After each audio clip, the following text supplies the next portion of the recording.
தமிழகத்தின் தலைசிறந்த ஆசிரியர்களுக்கு வணக்கம். இந்த வீடியோ பதிவுக்காக காத்திருந்தவங்க வீடியோக்கு லைக் போட்டு இந்த வீடியோ மற்றவங்களுக்கு ஷேர் பண்ணுங்கள். உங்கள் ஸ்டடி குரூப்புக்கு அனுப்புங்க. உங்களுடைய ஃப்ரெண்ட்ஸ்க்கு எல்லாருக்கும் அனுப்புங்க. ஜிஓ 149 கேன்சல் கிடையாது. யூஜி டிஆர்பி 2026 தேர்வு நடக்கப் போகிறது. எஸ்ஜிடி டிஆர்பி 2027 நடக்கப் போகுது. போட்டித் தேர்வு உறுதி. டிஆர்பி அறிவிச்சிருக்கு.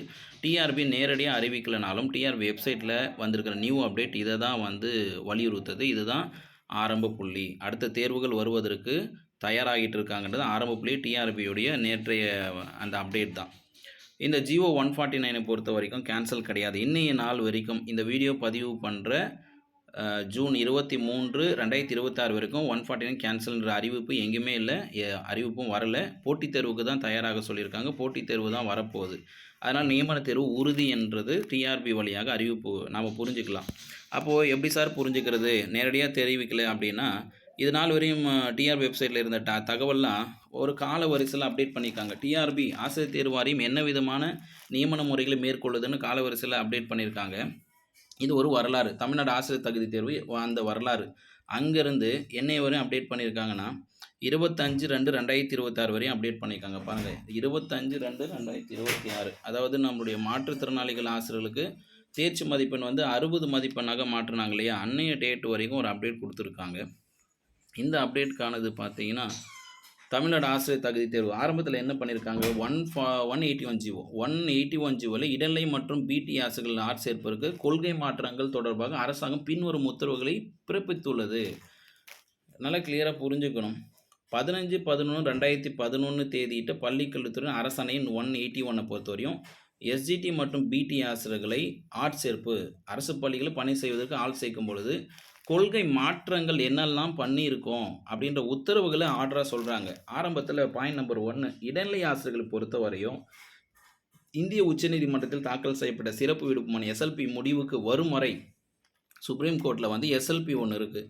அந்த எஸ்எல்பி முடிவு வரும் வரை என்ன கொடுத்துருக்காங்கன்னா, வேலைவாய்ப்பு அலுவலகத்தில் பதிவு செய்த அடிப்படையில் மாநிலம் தழுவிய பணிமூப்பு முறை தொடர்ந்து பின்பற்றப்படும். ஸோ எஸ்எல்பிக்கு முடிவு வந்ததா இல்லையான்றது நம்ம இனி வரும் காலங்களில் பார்க்கலாம். அதை பற்றி நான் பெருசாக தேர்ந்ததில்லை. உங்களுக்கு எதனா தகவல் தெரிஞ்சால் கமெண்ட்டில் பதிவு பண்ணுங்கள். சார் இந்த எஸ்எல்பி முடிவுக்கு வந்துச்சு சார் அப்படின்னா பதிவு பண்ணுங்கள். இல்லை முடிவுக்கு வரலனாலும் அந்த கேஸ் நம்பர் என்னன்னு பதிவு பண்ணுங்கள். இது எஸ்ஜிடிக்கு ரிலேட்டடாக இப்படி இருக்குது. அடுத்து அனைத்து நடுநிலைப் பள்ளிகள், உயர்நிலைப் பள்ளிகள், மேல்நிலைப் பள்ளிகள் உள்ள பட்டதாரி ஆசிரியர்களை 6 முதல் 10ஆம் வகுப்பு வரை ஆசிரியர் தேர்வத்தால் நியமிக்கப்படும் வரை என்ன கொடுத்துருக்காங்க, இப்போ தேசிய ஆசிரியர் கல்வி குழுமம் என்சிடியால் வகுக்கப்பட்ட வழிகாட்டுதலின்படி எழுத்துத் தேர்வு, ஆசிரியர் தகுதி தேர்வு மற்றும் சான்றிதழ் சரிபார்ப்பு நடைபெறும். இது பிடி டீச்சர்ஸுக்கு. எஸ்ஜிடிக்கு வேலைவாய்ப்பு அலுவலகத்தின் சீனியாரிட்டி முறையில் தான் பின்பற்றப்படும் ஒரு மெத்தட் வச்சுருக்காங்க. எஸ்எல்பி முடிக்கணும். அடுத்து என்னென்னா பிடி டீச்சர்ஸுக்கு என்ன பண்ணியிருக்காங்க, 6 to 10க்கு பிடி டீச்சர் பொறுத்த வரையும் நீங்கள் டெட்டு பாஸ் ஆனதான் உங்களுக்கு நியமனம் நடக்கும் அப்படின்னு சொல்லியிருக்காங்க. நியமனத்தை பண்ணுறதுக்காக இது பழைய நடைமுறை. அடுத்து 3வது என்ன பண்ணாங்க, இது என்னதுன்னா வரிசை. அரசாங்கம் பின்வரும் உத்தரவுகளை பிறப்பித்திருக்கு. இந்த ஆசிரியர் தகுதி இவ்வளோ உத்தரவுகள் இருக்குன்னு தெரிஞ்சுக்கலாம். கடைசியாக அந்த நியமனத்துறை எப்படி வருது, ஏன் 149 ஜிஓ கேன்சல்ன்றது இந்த இறுதி கான்செப்டில் புரிஞ்சிடும் உங்களுக்கு. அடுத்து என்ன பண்ணியிருக்காங்க, ஆசிரியர் தகுதி தேர்வை நடத்துவதற்கு ஆசிரியர்களை நியமிப்பதற்கும் ரெண்டுமே ஆசிரியர் தகுதி தேர்வை நடத்துவதற்கும் ஆசிரியர்களை நியமிப்பதற்கும் ஆசிரியர் தேர்வு வாரியம் ஒருங்கிணைப்பு முகமையாக செயல்படுகிறது. இது ஒரு இன்டகிரேட் ஏஜென்சின்னு சொல்கிறாங்க. இப்போ 23/8/2021 தேதியிட்ட பள்ளி கல்வித்துறையின் டிஆர்பியின் அரசாணையின் 128 அடிப்படையில் அரசாங்கம் ஒரு உத்தரவு கொடுத்துருக்கு. 2 உத்தரவு. என்ன உத்தரவு அப்படின்னா, அரசாங்கத்தால் வேறு விதமாக அறிவிக்கப்படாத வரையில் நியமனத்திற்காக ஆசிரியர்கள் தகுதி தேர்வு டெட்டு சான்றிதழ் செல்லுபடியாகும் காலம் வாழ்நாள் முழுவதும் நீட்டிக்கப்பட்டது. டெட் எக்ஸாம் ஒரு தடவை பாஸ் ஆகிட்டா போதும், திரும்பவும் நீங்கள் இன்னொரு தடவை டெட்டு எழுத வேண்டிய அவசியம் கிடையாது. அந்த ஒரு டெட்டு சர்டிஃபிகேட் வச்சு அடுத்தடுத்த தேர்வுகளை எழுதலான்னு சொல்கிறாங்க. இந்த உத்தரவு ஆசிரியர் தேர்வு வாரியத்தால் ஏற்கனவே வழங்கப்பட்ட ஆசிரியர் தகுதி தேர்வு சான்றிதழுக்கும் பொருந்தும். ஸோ அவங்க கொடுத்த டேட்டு 2021. ஸோ 2021க்கு பிறகு எந்த டெட்டு வச்சாலும் ஒரு தடவை பாஸ் ஆனால் போதும், அதை வச்சு நீங்கள் பயன்படுத்திக்கலாம். அதுக்கு முன்னாடியும் பொருந்தும்னு இருக்காங்க. இதுதான் உத்தரவு. அதுக்கு அடுத்து என்ன வந்திருக்கு அப்படின்னு பார்த்தீங்கன்னா, இந்த மதிப்பெண் குறைப்பு நடந்தது இங்கே எடுத்துகிட்டு வருவாங்க. 2009 ஆண்டின் இலவச கட்டாய கல்விக்கான குழந்தைகள் உரிமை சட்டம் ஆர்டியின் படி பிரிவு 23 படி துணை 1 படி விதியின் அடிப்படை தேசிய ஆசிரியர் கவுன்சில் என்சிடி படி என்ன கொடுத்துருக்காங்க, 23 ஆகஸ்ட் 2010, 29 ஜூலை 2011 மற்றும் 28 ஜூன் 2018 தேதியிட்ட அறிவிப்புகள் மூலம் 1 முதல் 8ஆம் வகுப்பு வரை ஆசிரியராக நியமனம் செய்வதற்கு தகுதி பெறும் ஒரு நபருக்கு குறைந்தபட்ச தகுதியை நிர்ணயித்துள்ளது. இது என்ன அப்படின்னா 1 to 8th வரையும் ஒரு டீச்சரை வந்து அப்பாயின்மெண்ட் பண்ணுறாங்கன்னா அவங்களுக்கான ஒரு குறைந்தபட்ச தகுதியாக டெட்டை மாற்றிட்டாங்க. இந்த ஜிஓ வரதுக்கு முன்னாடி வரும் டெட்டு பாஸ் ஆனாவே நியமனன்றது தான் அதுக்கு முன்னாடி. இந்த ஜிஓ பாஸ் ஆகிட்ட பிறகு என்ன கொடுத்துருக்காங்க அப்படின்னா இது ஒரு குறைந்தபட்ச டெட்டு என்பது ஒரு குறைந்தபட்ச தகுதி. ஒரு 10th 12th ஒரு யூஜி பிஎட் அதுக்கப்புறம் டெட்டு பாஸ் ஆகிருக்கணும். 10th 12th அதுக்கப்புறம் டிடிஎட் படித்து டெட்டு பாஸ் ஆகிருக்கணும் அப்படின்னு சொல்லிட்டு. ஸோ குவாலிஃபிகேஷனை பொறுத்த வரைக்கும் என்ன அப்படின்னா ஒரு குறைஞ்சபட்ச கல்வி தகுதின்னு அப்ளை பண்ணுறதுக்கான குறைஞ்சபட்ச தகுதியாக மாற்றிட்டாங்க. அதனால் டெட்டு எக்ஸாம் மார்க்கை வச்சு வேலை கொடுங்க, டெட்டு எக்ஸாம் வச்சு நியமனம் கொடுங்கன்றது அதை இந்த இடத்துலையே தடுத்துட்டாங்க. இந்த ஜிஓவே வந்து ஹோல்டாகி நிற்குது. அதனால் டெட்டு மார்க்கை வச்சு வேலை கொடுக்குறதுன்றது இந்த நடைமுறையில் இப்போதைக்கு இல்லவே இல்லை இன்றைய நாள் படி. அடுத்து டெட்டு மார்க்கோ அது பாஸோ வந்து ஒன் ஆஃப் த குவாலிஃபிகேஷன் ஒரு தகுதி தான். ஆனால் அது பணி நியமனம் பெறுவதற்கான முழு தகுதி கிடையாது. அப்போ பணி நியமனம் பெறும் முழு தகுதியை அடுத்து வெளியிடுறாங்க. அதனைத் தொடர்ந்து ஆட்சேர்ப்புக்காக ஆட்சேர்ப்புனா என்னது? அரசு பள்ளிகளில் இடைநிலை மற்றும் பட்டதாரி ஆசிரியர்களாக ஆட்சேர்ப்புக்காக டெட்டு தேர்வில் தேர்ச்சி பெற்ற விண்ணப்பதாரர்களை மற்றொரு எழுத்து தேர்வுக்கு ஆஜராக வேண்டும். இதை தான் நம்ம புரிஞ்சுக்கணும். கம்பல்சரி மற்றொரு எழுத்து தேர்வு இன்னொரு ரிட்டன் எக்ஸாமுக்கு ஆஜராக வேண்டும் என்று அறிவித்து பள்ளிக்கல்வித்துறை என்ன பண்ணது? 20/7/2018 தேதியிட்ட அரசாணை 149 என்ற அரசாணையை அரசாங்கம் வெளியிட்டது. அப்போ 2018 ஜூலை மாதம் 20ஆம் தேதி 149 ஜிஓ வெளியிட்டுனா இந்த ஜிஓ இன்னைய வரையும் லைவ்ல தான் இருக்குது, கேன்சலே ஆகலை. அதனால் இந்த ஜிஓ பின்பற்றி தான் தேர்வு நடைபெற போகுது. இப்போ இந்த ஜிஓக்குள்ளே என்னன்றது புரிஞ்சுக்கோங்க. நியூ அப்டேட் என்ன வந்திருக்குன்னா இந்த டெட்டு தேர்வில் தேர்ச்சி பெற்ற விண்ணப்பதாரர்கள் மற்றொரு எழுத்து தேர்வுக்கு ஆஜராகும் பொழுது அவங்களுக்கு இந்த நியமன தேர்வு என்று சொல்லப்படுகிற எஸ்ஜிடிபிடி போட்டித் தேர்வு என்று சொல்லப்படுகின்ற எஸ்ஜிடிபிடிக்கு என்ன விதமான மார்க் பர்சன்டேஜில் இருக்கிறவங்களாம் அப்ளை பண்ணலான்றது மாற்றங்கள் கொண்டு வந்தாங்க இல்லையா? தமிழ்நாடு அரசு 28/1/2026 தேதியிட்ட பள்ளிக்கல்வித்துறை அரசாணையின் 23 அடிப்படையில் பொது பிரிவினருக்கு 90 மதிப்பெண்ணும் பிற்படுத்தப்பட்டோர் மிகவும் பிற்படுத்தப்பட்டவருக்கு 75ன்னு குறைச்சாங்க. என்னைக்கு 28/1/2023 தான் நியூ அப்டேட்டு. இது ஒன்று நியூ அப்டேட்டு. இது ஒன்று ஜனவரி மாதம் 28ஆம் தேதி திராவிட முன்னேற்ற கழக ஆட்சியில் இது நடந்தது. என்ன பண்ணாங்க? எல்லா பிரிவினருக்கும் பிற்படுத்த பிசிஎம் எம்பிசிடி என்சிக்கெல்லாம் 75ன்னு மாறிக்கிட்டாங்க. அடுத்து எஸ்சி எஸ்டி பிரிவினர்களுக்கு எஸ்சிஏக்கெல்லாம் 60ன்னு மாற்றிட்டாங்க. அதன் பிறகு என்னாச்சுன்னா மாற்றுத்திறனாளிகள் விண்ணப்பதாரர்களுக்கு 25/2/2026 இது வந்து கோர்ட்டு கேஸ் போட்டு எடுத்துகிட்டு வந்தாங்க. மாற்றுத்திறனாளிகள் அரசு பள்ளியில் இருக்கிற சங்கங்கள் மாற்றுத்திறனாளிகள்லாம் சேர்ந்து ஒரு வழக்கு போட்டுனா என்ன பண்ணாங்க?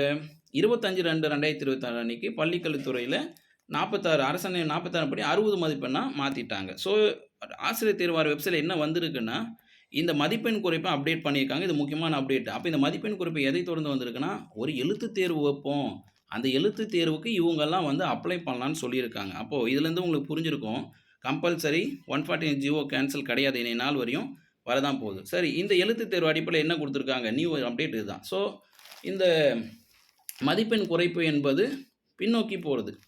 மதிப்பெண் குறைப்பை பொறுத்த வரைக்கும் ஏற்கனவே டெட் எக்ஸாமில் பாஸ் ஆனவங்களுக்கு இதை அனுமதித்து இந்த ரிசல்ட் வெளியிட்டாங்க. அப்போ இது பர்சன்டேஜை போட்டு கொடுத்துட்டு இந்த அப்டேட்டு தாங்க உங்களுக்கு நியமன தேர்வு வரப்போகுது, போட்டித் தேர்வு வரப்போகுதுன்றதுக்கான இதுவே என்ன சொல்லுவாங்க, உயிரெழுத்து ஆத்திச்சூடி ஆல்ஃபபெட்டு. இதுதான் முதல் படியே, இதுதான் இது முதல் எச்சரிக்கை, இதுதான் முதல் அலாரம்.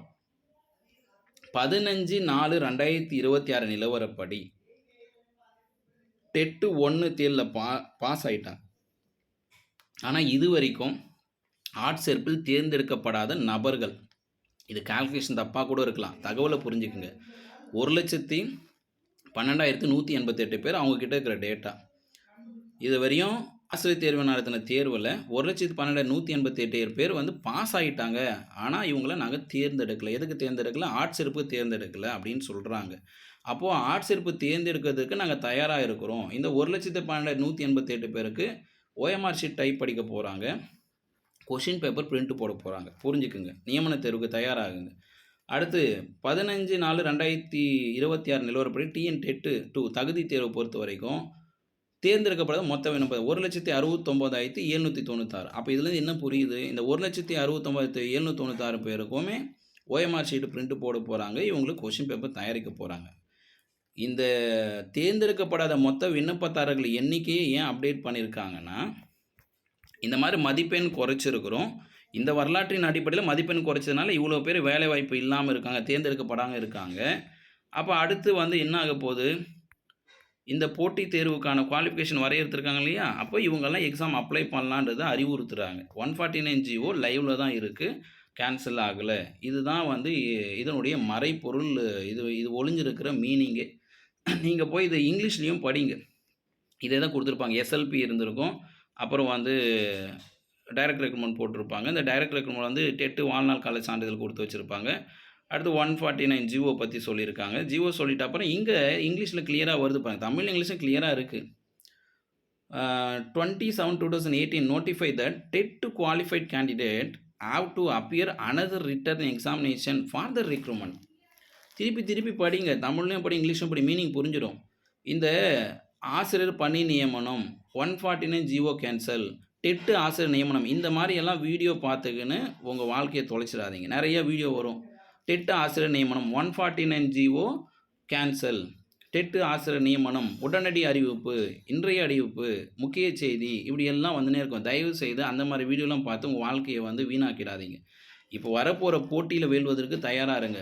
எஸ்ஜிடி நியமன தேர்வு வரப்போகுது, எஸ்ஜிடி போட்டித் தேர்வு வரப்போகுது, பிடி நியமன தேர்வு வரப்போகுது, பிடி போட்டித் தேர்வு வரப்போகுது. நீங்கள் நியமன தேர்வு என்பதை விட அது ஒரு போட்டித் தேர்வு தான். அது ஒரு எழுத்து தேர்வு தான் கொடுத்து இன்னொரு எக்ஸாம் எழுதி தான் ஆகணுன்றது கட்டாயம் விதிமுறைகளுக்கு உட்பட்டது. இப்படி தான் இருக்குது. அப்போது இங்கே டெட்டு குவாலிஃபைட் கேண்டிடேட் யாரெல்லாம் டெட்டு பாஸ் ஆகிருக்கீங்களோ நீங்கள்லாம் have to appear another written competitive examination for the recruitment அப்படின்ட்டு சொல்லிட்டாங்க. ரெக்ரூட்மெண்ட்னது ஆர்ட் சேர்ப்பு. இன்னொரு ஆர்ட் சேர்ப்புக்கு கண்டிப்பாக நீங்கள் என்ன பண்ணணும்? டெட்டு பாஸ் ஆனவங்கலாம் ஆர்ட் சேர்ப்புக்கு ஒரு ரெக்ரூட்மெண்ட் எக்ஸாமை எழுதணும். இதுதான் தமிழில் போய் நீங்கள் பார்த்தீங்கன்னா புரியும். இது சாதாரண அப்டேட் கிடையாது. பிடிடிஆர்பி, யூஜிடிஆர்பி, பிடிபிஆர்டி டிஆர்பி தேர்வு வருவதற்கு ஆசிரியர் தேர்வும் தயாராகுது. 149 ஜிஓ நான் கேன்சல் பண்ண மாட்டேன், இருக்கிற நடைமுறைப்படி நான் வைக்க போகிறதுக்கான அறிவிப்பு தான் இது. இது உங்களுக்கு புரிஞ்சிச்சுன்னா இந்த வீடியோக்கு லைக்கை போட்டு உங்களுக்கு தெரிஞ்ச எல்லா டீச்சர்ஸ்க்கும் அனுப்புங்க, எல்லா குரூப்ஸ்க்கும் அனுப்புங்க. வேகன்சி இன்க்ரீஸ் குரூப்பு, அப்புறம் கூடுதல் பணியிடம் குரூப்பு, சங்கம், அமைப்பு, யாருக்கு வேணாலும் அனுப்புங்க. போய் படிங்க, ப்ராக்டிஸ் பண்ணுங்கள். தேர்வு வரும்போது வெல்வதற்கான வழிமுறையை பாருங்கள். அரசாங்கம் செய்யுதோ இல்லையோ நீங்கள் தேர்வு வைக்கும்போது ஜெயிக்கிறதுக்கு வழிமுறையை பாருங்கள். ஒரு பக்கம் கோரிக்கை கொடுத்தாலும் மறுபக்கம் படிக்கணும். அதை சொல்லுவாங்க, அழுதுகிட்டே இருந்தாலும் உழுதுட்டு இருக்கணும்னு சொல்லுவாங்க. இது சொல்லியிருப்பாங்க உங்களுக்கு, உங்களுடைய சங்கத்தின் தலைவர், செயலாளர், பொருளாளர் சொல்லியிருப்பாங்க. நம்ம படிச்சிருப்போம், அழுதுகிட்டே இருந்தாலும் உழுதுட்டு வருன்னு. நீங்கள் மனு கொடுத்துட்டே இருந்தாலும் படிச்சிருக்கணும். எத்தனை பேர் இதை ஒத்துக்கிறீங்களோ கமெண்ட்டில் பதிவு பண்ணுங்கள். நீங்கள் மனு கொடுக்க வேணாம், அரசாங்கத்தை சந்திக்க வேணாம், போக வேணாம்லாம் சொல்லலை. நீங்கள் மனு கொடுத்தாலும், கோரிக்கை வச்சாலும், வழக்கே பதிவு பண்ணாலும் நீங்கள் படிச்சிருக்கணும். அதான் அழுதுகிட்டே இருந்தாலும் உழுதுகிட்டே இருக்கணும். புரியுதுங்களா? புரியுதுன்னு சொல்லுங்கள். அழுதுகிட்டே இருக்குன்னு சொல்லி விட்டுறாதீங்க. நான் மனு கொடுத்துனே இருக்கிறேன், கோரிக்கை கொடுத்துனே இருக்கிறேன், வழக்கு போட்டுனே இருக்கேன்னு சொல்லிட்டு உழுகாமல் விட்டுறக்கூடாது, படிக்காமல் விட்டுறக்கூடாது. கிளியர் ஆகிட்டிங்களா? திரும்ப ஒரு தடவை படிச்சிடலாம். எங்கே இருக்குது? அரசாணையின் 181 அடிப்படையில் முடிஞ்சு போச்சு. கடைசி என்ன கொடுத்துருக்காங்க? ஆர்ட் சேர்ப்புக்கு தமிழ்நாட்டில் தமிழக அரசு பள்ளிகளில் இடைநிலை ஆசிரியராகவோ பட்டதாரி ஆசிரியராகவோ நம்ம பணி செய்யணும் அப்படின்னா ஒரு டெட் எக்ஸாமில் பாஸ் ஆகிட்ட பிறகு அது ஒரு மினிமம் குவாலிஃபிகேஷன் மட்டும்தான். அது மேஜர் குவாலிஃபிகேஷன் கிடையாது. டெட் எக்ஸாம் இது அந்த போட்டித் தேர்வு அப்பியர் ஆகிறதுக்கு ஒன் ஆஃப் த குவாலிஃபிகேஷன், ஒரு கல்வி தகுதி தான். அப்போது ஆர்ட் சேர்ப்புக்கு டெட்டு தேர்வில் தேர்ச்சி பெற்ற விண்ணப்பதாரர்கள் நீங்கள் யாருமே ஆசிரியர்கள் கிடையாது. நீங்கள்லாம் விண்ணப்பதாரர்கள் தான். நீங்கள் அப்ளிகன்ட்ஸ், நீங்கள் ஆஸ்பிரண்ட்ஸ், நீங்கள் பணிநாடுனர்கள் தான். இங்கே யாருமே வந்து நான் இடைநிலை ஆசிரியர்கள்னு உங்கள் பேரை வச்சுக்காதீங்க, நான் பட்டதாரி ஆசிரியர் பேரை வச்சுக்காதீங்க. அதெல்லாம் தூக்கி தூரம் போடுங்க. நான் வந்து டிஆர்பி ஆஸ்பிரண்ட், நான் வந்து டிஆர்பி விண்ணப்பதாரர், நான் வந்து டிஆர்பி ஆஸ்பிரண்ட்டு, நான் டிஆர்பி விண்ணப்பதாரர், நான் வந்து பணிநாடுனர், தேர்வர்கள், இப்படி இந்த பேர் இருந்து தான் உங்களுக்கு சரியாக இருக்கும். அதுதான் கரெக்டு. மற்றொரு எழுத்து தேர்வுக்கு ஆஜராக வேண்டும் என்று அறிவிச்சிருக்கு. அப்போ மற்றொரு எழுத்து தேர்வுக்கு ஆஜராக வேணும்னா இப்போ வர நியமன தேர்வு எஸ்சிடிபிடிக்கெல்லாம் இந்த மாதிரி யாரெல்லாம் அப்ளை பண்ணலாம்? மாற்றுத்திறனாளிகள் அனைத்து பிரிவினரும் 60 மதிப்பெண் இருந்தாவே அப்ளை பண்ணலாம் டெட்டில். மற்றபடி எம்பிசி, பிசிஎம் அவங்கெல்லாம் பிசிஎம், எம்பிசி, பிசி 75 மார்க்கு தான் அப்ளை பண்ணலாம். ஓசியை பொறுத்தவரைக்கும் 90 மார்க் அப்ளை பண்ணலாம்னு சொல்லியிருக்காங்க. ஸோ இந்த அறிவிப்பு சாதாரண அறிவிப்பு கிடையாது. பிடிடிஆர்பி நியமன தேர்வு வருவதற்கான முதல் எச்சரிக்கை அலாரம் கண்டிப்பாக வரப்போகுது. படிங்க, ப்ராக்டிஸ் பண்ணுங்கள். வேறு ஏதாவது தகவல் வேணும்னா ஆயுஷ் அகாடமி காண்டாக்ட் பண்ணுங்கள். உங்களுக்கு வந்து ஆயுஷ் அகாடமியில் காண்டாக்ட் பண்ணுறோம் அப்படின்னா உங்களுக்கு ஒரு சரியான வழிகாட்டுதல் வேணும். இது நான் லிங்க் கொடுத்துருக்கேன் பாருங்கள். இது இங்கிலீஷ் வெர்ஷன், தமிழ் வெர்ஷன். இந்த டிஆர்பி வெப்சைட்டில் போய் நீங்கள் தமிழ்லையும் படி, இங்கிலீஷ் சார் இவ்வளோ நேரம் படிச்சிங்களே இது எங்கே சார் இருக்குது அப்படின்னா இந்த தமிழ் மொழியில் நீங்க இந்த லிங்க் கிளிக் பண்ணா தமிழ்ல தெரியும். மேல இருக்க லிங்க்ல இங்கிலீஷ்ல தெரியும். 2த்தையும் படிச்சு புரிஞ்சுக்கங்க. எப்பொருள் யார் யார் வாய் கேட்பனோ அப்புறம் மெய்ப்பொருள் காண்பது அறிவு. நான் சொன்னா கூட நீங்க போய் படிச்சு பாருங்க. நான் குடுத்துருக்கேன் தமிழ், இங்கிலீஷ் வச்சோனே நீங்களும் படிங்க. உங்க ஃபேமிலி மெம்பர்ஸ் அப்பா, அண்ணன், அம்மா, மாமா, மச்சான், தம்பி, உங்க புள்ளைக யார்கிட்டலாம் படிச்சு காமிக்க சொல்லுங்க. "அப்பா தம்பி டிஆர்பி வெப்சைட்ல இந்த மாரி ஒரு அப்டேட் வந்திருக்கு. இதுல என்னப்பா சொல்லியிருக்குன்னு கேட்டு தெரிஞ்சுக்கங்க." உங்கள சுத்தி இருக்க லாயர்ஸ் கிட்ட கேட்டு தெரிஞ்சுக்கங்க. யாரு வேணாலும் கேட்டு இன்னைக்கு டிஆர்பி வெப்சைட்ல இப்படி இருக்கு. இதனால நியமன தேர்வு வருமோ வராதா? போட்டித் தேர்வு வருமோ வராதா? அவங்க நிலைப்பாடு என்ன? அப்படின்றது கேட்டு தெரிஞ்சுக்கங்க. இல்ல ஆயுஷ் அகாடமி கேட்டு தெரிஞ்சுக்கணும் அப்படின்னா, அது பெய்ட் சர்வீஸ் தான். உங்களுக்கு எக்ஸாம் தொடர்பாக என்ன விதமான டவுட்ஸ், சந்தேகங்கள் எது வந்தாலும் ஒரு ரூ. 108 பே பண்ணி நீங்க கைடன்ஸ் வாங்கிக்கங்க. இது வந்து உங்களுக்கு எக்ஸாம் வரைக்கும் செல்லும். நீங்க ஒரு ரூ. 108 பே பண்றீங்கன்னா, நீங்க ஏதாவது ஒரு கவர்மெண்ட் எக்ஸாம் டிஎன்பிஎஸ்சி எழுதுறீங்க, டிஆர்பி எழுதுறீங்க. முதல் ஒரு எக்ஸாம் நீங்க என்கிட்ட ரூ. 108 பே பண்ணிட்டு ஒரு எக்ஸாமுக்கு நீங்க கைடன்ஸ் வாங்கிக்கலாம். சில விஷயங்கள் நெக்ஸ்ட்டா நெறைய கேட்கணும் அப்படின்னா, அதுக்கும் அதே மாரி 108, 108 போற மாரி வரும். ஏன்னா கூடுதலான தகவல் பெறுவதற்கு. இது எப்படி எடுத்துட்டு வரணும் அப்படின்னா, 9840648109 இந்த நம்பருக்கு ரூ. 108 பே பண்ணிட்டு அதோட ஸ்க்ரீன்ஷாட் எடுத்துட்டு வந்து நீங்க அடுத்து ஒரு நம்பருக்கு பாருங்க. இதான் academic contact number, chat number. இதில தான் கால், மெசேஜ் எல்லாமே வரும். நீங்க பே பண்ணுறதுக்கு மட்டும் 109 யூஸ் பண்ணுங்க. இந்த 9840648109 நம்பருக்கு நீங்க ஃபீஸ் பே பண்ணுறதுக்கு மட்டும் யூஸ் பண்ணுங்க. அதோட ஸ்க்ரீன்ஷாட் நீங்க பே பண்ணிருக்க ஸ்க்ரீன்ஷாட்ட 8778136181 இந்த நம்பருக்கு சென்ட் பண்ணிட்டு, உங்களுக்கு என்ன சந்தேகம், உங்களுக்கு என்ன டவுட், உங்களுக்கு என்ன வழிகாட்டுதல் வேணும்? நல்லா புரிஞ்சுக்கங்க. உங்களுக்கு என்ன சந்தேகம் இருக்கு? உங்களுக்கு என்ன கேள்வி இருக்கு? உங்களுக்கு என்ன டவுட் இருக்கு? உங்களுக்கு என்ன வழிகாட்டுதல் வேணும்? எது தொடர்பா வேணுன்றத ஒரு ஆடியோ மெசேஜா போடுங்க. எனக்கு நீங்க கால் பண்ணி பேசும்போது என்னெல்லாம் கேட்கணும், என்னெல்லாம் சொல்லணும்னு நெனைக்கிறீங்களோ, அத நீங்க ஒரு ஆடியோ மெசேஜா, ஒரு சிங்கிள் ஆடியோ மெசேஜ் இல்ல 2, 3, 4 அது மாரி தனித்தனியா கூட என்ன பண்ணலாம், "சார் எனக்கு இதெல்லாம் கோரிக்கை, இதெல்லாம் டவுட், இதெல்லாம் சந்தேகம், இதெல்லாம் வழிகாட்டுதல் வேணும்." அப்படின்னு சொல்லிட்டு நீங்க தனித்தனியாவும் ஆடியோ போடலாம். ஒரு சிங்கிள் ஆடியோ கூட போட்டு, முடிஞ்சா அத டைப்பிங்லயும் போடுங்க. நான் ஆடியோவும் கேட்குறேன், டைப்பிங் மெசேஜும் படிச்சுட்டு, நானே உங்களுக்கு கால் பண்ணுவேன். உங்களுக்கு நான் ரிப்ளை பண்ணுவேன். உங்களுக்கு நானே கால் பண்ணுவேன். 2 நாள் டைம் குடுங்க. நீங்க பே பண்ணிட்ட பிறகு 48 மணி நேரம். 48 மணி நேரத்தில நான் உங்களுக்கு கால் பண்ணல, உங்களுக்கு மெசேஜ் பண்ணல. நீங்க எனக்கு அகாடமி நம்பருக்கு கால் பண்ணலாம். 8778136181 இந்த நம்பருக்கு நீங்களே கால் பண்ணி, "சார் நான் பே பண்ணிட்டு 2 டேஸ் ஆயிடுச்சு சார். அதோட ஸ்டேட்டஸ் என்ன? இத வந்து நானு எப்படி எடுத்துட்டு போறது?" அப்படின்னு சொல்லிட்டு நீங்க எனக்கு கால் பண்ணி நீங்க கேட்கலாம். வேறு ஏதாவது உங்களுக்கு தகவல் வேணும் அப்படின்னா ஆயிஷாவை ஃபாலோ பண்ணுங்கள். ஆயிஷா சேனலுடைய வளர்ச்சி உங்களுடைய வளர்ச்சியை சார்ந்தது. நீங்கள் வளர்ந்தால் தான் நானும் வளர முடியும். இங்கே நான் மட்டுமே வளர்ந்து போகணும்னு கிடையாது. நீங்களும் சேர்ந்து வளரணும். நானும் ஒரு இடத்துக்கு போகிறேன் அப்படின்னா நீங்களும் அந்த இடத்துக்கு வரணும். நீங்கள் ஒரு அரசு பணி நியமன ஆணை வாங்குறீங்கன்னா நானும் அரசு பணி நியமன ஆணை வரமாட்டேன். நீங்கள் அரசு பணி நியமன வாங்குறதுக்கு உதவுவேன். என்ன முக்கியம் அப்படின்னா எல்லோரும் பயணிக்கிறார்கள் என்று நீயும் பின்தொடராதே. உனக்கான பாதையை நீயே தேர்ந்தெடு. ரொம்ப ரொம்ப முக்கியம். சங்கம் போகுது, அமைப்பு போகுது, ஃப்ரெண்ட்ஸு போகிறான், ஃபேமிலி போகிறான், அவன் சொல்கிறான், இவன் சொல்கிறான், குரூப்பு சொல்லுது. அதுக்காக எல்லோரும் பயணிக்கிறாங்க. நீயும் பின்தொடராதே. உனக்கான பாதை என்னவென்று நீயே தேர்ந்தெடு. இந்த போஸ்டர் உங்கள் வாழ்க்கையில் ரொம்ப ரொம்ப முக்கியம். இன்றைக்கி இதை பார்க்குறீங்கன்னா உங்கள் வாழ்க்கையில் ரைட் டிசிஷன் நீங்கள் எடுத்தே ஆகணும். உங்களுடைய முயற்சி இருந்தால் செல்லும் பாதை எல்லாமே நாம் வெல்லும் பாதையாக தான் இருக்கும். மீண்டும் அடுத்த பதிவுக்காக காத்துக் கொண்டிருங்கள். இது ஆயிஷாவின் ஆனந்தன்.